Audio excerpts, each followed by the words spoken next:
ఏ విధంగా ఈ ఆపరేషన్ ఎక్కడ జరిగింది? ఈ ఆపరేషన్ ఏంటంటే, ఈ ఆపరేషన్ సింధూర్ అనేది పాకిస్తాన్లో ఎక్కడ ఏ విధంగా జరిగింది చూడండి. ఏప్రిల్ 22 తర్వాత చాలా సంసిద్ధంగా చాలా ప్లాన్డ్గా జరిగిన అటాక్ అనమాట. ఈ అటాక్ ఎలా జరిగిందంటే, ఇప్పుడు పాకిస్తాన్లో ఇప్పుడు అంతకు ముందు జరిగిన 2 సర్జికల్ స్ట్రైక్ అంటే ఇది చాలా తీవ్రమైన అటాక్.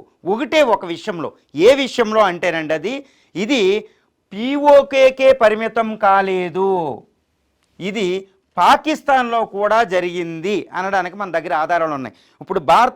ఇప్పుడు పాకిస్తాన్ కూడా దీన్ని ధృవీకరించిందనమాట.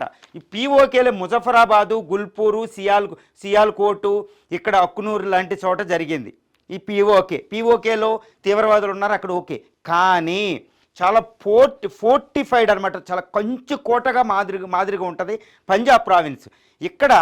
ఇక్కడ చిక్మూరు, బహవల్పూరు, మురిద్కే, కోట్లీ, సియాల్కోట్ 5 స్థావరాలు, 4 స్థావరాలు పీఓకేలో ఉంటే 5 స్థావరాలు మనకి పాకిస్తాన్లో ఉన్నాయండి. ముఖ్యంగా పంజాబ్ ప్రావిన్స్లో ఉన్నాయి, ఇస్లామాబాద్ దగ్గరలో ఉన్నాయి. ఇది ఏం జరిగిందంటే ఇక్కడ ఎందుకు ఎవరిని టార్గెట్ చేసిందంటే ఈ భారత ఆయుధాలు, ఈ జెట్ ఫైటర్లు దేంటని బహవల్పూర్.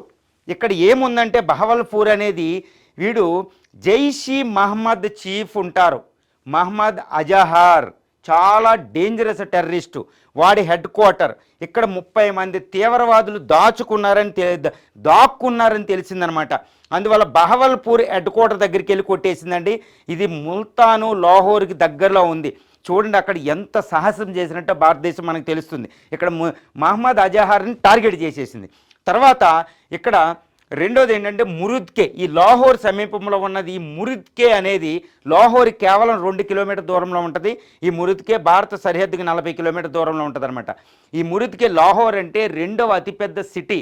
ఇక్కడ missile system, anti missile system కూడా ఉంటుంది అనమాట. అయినా భారత్ జట్లు వెళ్ళి మురిద్కేని ఎందుకు టార్గెట్ చేసినాయి అంటే, ఈ హఫీజ్ సయ్యద్ అనేవాడు ఉంటాడు, లష్కర్ ఈ తోయిబా, వీడు మాస్టర్ మైండ్ పహల్గామ్ అటాక్కి. వీడు ఏంటంటే ఈ లష్కర్ ఈ తోయిబా హెడ్ క్వార్టరు, అదేవిధంగా ద రెసిస్టెన్స్ ఫోర్స్ అనే హెడ్ క్వార్టర్ ఇక్కడ లాహోర్ దగ్గర ఉన్నాయి, మురిద్కే దగ్గర ఉన్నాయి. దాన్ని టార్గెట్ చేశారు. పాకిస్తాన్లోకి ఎంటర్ అయ్యి ప్రపంచం నిర్ఘాంతపోయింది, పాకిస్తాన్ నిర్ఘాంతపోయిందండి. దీంతోపాటు ఈ సియాల్కోట్, కోట్లీ ఈ ప్రాంతం అనమాట, ఇది చాలా చాలా ఫోర్టిఫైడ్ సిటీ అనేది మనకు తెలుస్తుందన్నమాట. ఇది అంటే వీళ్ళు ఈ పీఓకేలో ఉన్న 4 స్థావరాలను అటాక్ చేస్తే పాకిస్తాన్లోకి ఎంటర్ అయ్యి, ఇదిగోండి ఇక్కడ ఉంటుంది పంజాబ్ ప్రావిన్స్ దగ్గర, అక్కడికి వెళ్ళి అటాక్ చేయడం జరిగింది అనేది మనకి సుస్పష్టం అవుతుందన్నమాట. ఇది చూడండి ఎంత దట్టమైన, ఎంత దారుణంగా ఈ పరిస్థితి ఉంటుందో చూసుకోండి. ఇది ఒక హిమాలయ ప్రాంతాల్లో ఉంటుందన్నమాట. ఇది దుర్భేద్యమైనది. ఏదో ప్లేన్ ఇలా వెళ్ళి కాదు, ప్లేన్ ఎక్కడికి వెళ్తుందో చాలా ప్రమాదకరంగా జెట్ ఫైటర్స్ మాత్రం ఉపయోగించారు, మిసైల్స్ ఉపయోగించారు అనేది మనకు తెలుస్తుందన్నమాట ఇప్పటివరకు. ఇప్పుడు భారత ఆర్మీ మనకు ఒక రిలీజ్ చేసిందనమాట ఒకటి. ఇదిగోండి భారత army press release, operation Sindoor, Indian armed forces carried out precision strike at terroristic camps అని. ఇప్పుడు మనం ఏంటంటే ఏదో ఊహాగానాలు కాదండి, భారతదేశ ఆర్మీ ఒక ప్రెస్ రిలీజ్ చేసేసింది. ఇదిగో ప్రపంచానికి రిలీజ్ చేసేసింది. ఇదిగో 1:44 పిఐబి ప్రెస్ ఇన్ఫర్మేషన్ బ్యూరో న్యూఢిల్లీలో రిలీజ్ చేసింది. ఇక్కడ చాలా ఒక మంచిది ఉందన్నమాట. A little while ago the Indian armed forces launched operation Sindoor hitting terrorist infrastructure in Pakistan and POK from where terrorist attacks against India have been planned and directed.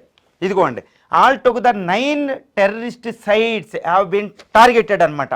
ఇంతవరకు 9 terrorist sites మేము target చేసేసాం అని 1:45 రిలీజ్ చేసింది. ఇంతటితో ఆగలేదండి, చాలా అద్భుతంగా ప్రపంచానికి చెప్తుందనమాట భారత ఆర్మీ. ఏమని చెప్తుందంటే, మా సార్వభౌమత్వం మీద, మా స్త్రీల మీద, మా స్త్రీల కట్టుబొట్లు సౌభాగ్యం మీద అటాక్ చేసిన వాళ్ళని ఎంత అంటే 3 పదాలు జాగ్రత్తగా ఉపయోగించిందండి. Okay, our actions have been focused, చాలా జాగరూకత, ఎక్కడ కొట్టాలో అక్కడే కొట్టాం. తర్వాత అండ్ మెజర్డ్, చాలా లెక్క పెట్టి కొట్టాం, క్యాలిక్యులేటెడ్గా అని చెప్తుంది. మూడోది నాన్ ఎస్కలేటరీ, ఇది ప్రపంచానికి చెప్తుందనమాట. మేము పాకిస్తాన్ ప్రొవోక్ చేయడానికి కాదు, ప్రొవోక్ చేయడం ఫర్దర్ యుద్ధాన్ని కాకుండా చేశాం, ఓన్లీ టెర్రరిస్ట్ సైట్లే చేశాం. పాకిస్తాన్ ఆర్మీ ఇన్ఫ్రాస్ట్రక్చర్ వారి ఇన్స్టాలేషన్స్ ఏది కూడా మేము కొట్టలేదు అని ఒక అద్భుతమైన ప్రెస్ రిలీజెస్ భారతదేశం ఊహాగానాలకి తావివ్వకుండా రిలీజ్ చేసేసిందండి.